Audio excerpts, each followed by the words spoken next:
रहे हैं खबर झारखंड और मैं हूं आपके साथ राहुल सिन्हा। पश्चिम बंगाल के विधानसभा चुनाव को लेकर झारखंड में जुबानी जंग जारी है। जेएमएम ने टीएमसी को इस चुनाव में समर्थन दिया है और सीएम हेमंत सोरेन लगातार चुनाव प्रचार में जुटे हैं। वहीं बीजेपी दावा कर रही है चुनाव के पहले चरण में उनकी पार्टी को बढ़त मिल चुकी है, जिस पर कांग्रेस ने तंज कसा है। सीएम हेमंत सोरेन का पश्चिम बंगाल में चुनावी अभियान जारी है। मुख्यमंत्री टीएमसी के पक्ष में चुनाव प्रचार कर रहे हैं, जिसे लेकर झारखंड का सियासी पारा गर्म है। पश्चिम बंगाल में हेमंत सोरेन के चुनाव प्रचार पर उनकी पार्टी क्या कह रही है, वो भी सुन लीजिए।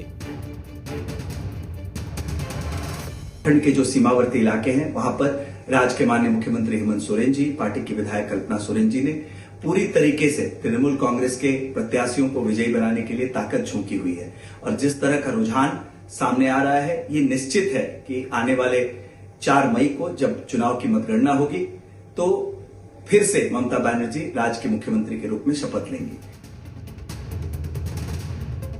उधर बीजेपी नेता दावा कर रहे हैं 5 राज्यों के चुनाव में उनकी पार्टी ही मुख्य आकर्षण है, क्योंकि लोगों को पीएम नरेंद्र मोदी पर भरोसा है।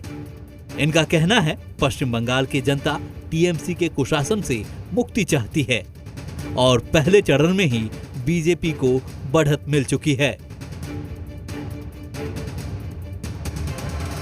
माननीय प्रधानमंत्री जी गए झालमुड़ी, सारे उस पर भी टीका टिप्पणी करी, मतलब हर एक चीजों पे टीका टिप्पणी और बौखलाहट दिख रहा है। वो मुख्यमंत्री हो चाहे उनके भतीजे हो, भाईपो और बुआ भाईपो का सब लोग देख रहे हैं। तो ये तो स्पष्ट दिख रहा है कि जिस बौखलाहट में वो है कि उनको पता चल गया है कि जमीन नीचे से खिसक चुका है। और मुझे लगता है कि असम, बंगाल, साउथ में भी, तमिलनाडु, चाहे अन्य राज्य में जहाँ चुनाव हो रहा है, आकर्षण का केंद्र बिंदु भारतीय जनता पार्टी और नरेंद्र मोदी है। क्योंकि लोग समझते हैं कि यही एक व्यक्ति हैं, यही एक प्रधानमंत्री हैं जो एक एक लोगों के बारे में चिंता करते हैं और यही इस देश को विकसित देश बना सकते हैं, विकसित भारत बना सकते हैं। ये झूठ नहीं बोलते हैं, ठगते नहीं हैं, धोखा नहीं देते हैं। इनका कोई परिवार है तो 140 करोड़ लोग परिवार है। बीजेपी के दावों पर कांग्रेस ने तंज कसा है। कांग्रेस नेता आलोक दुबे का बयान सुन लीजिए।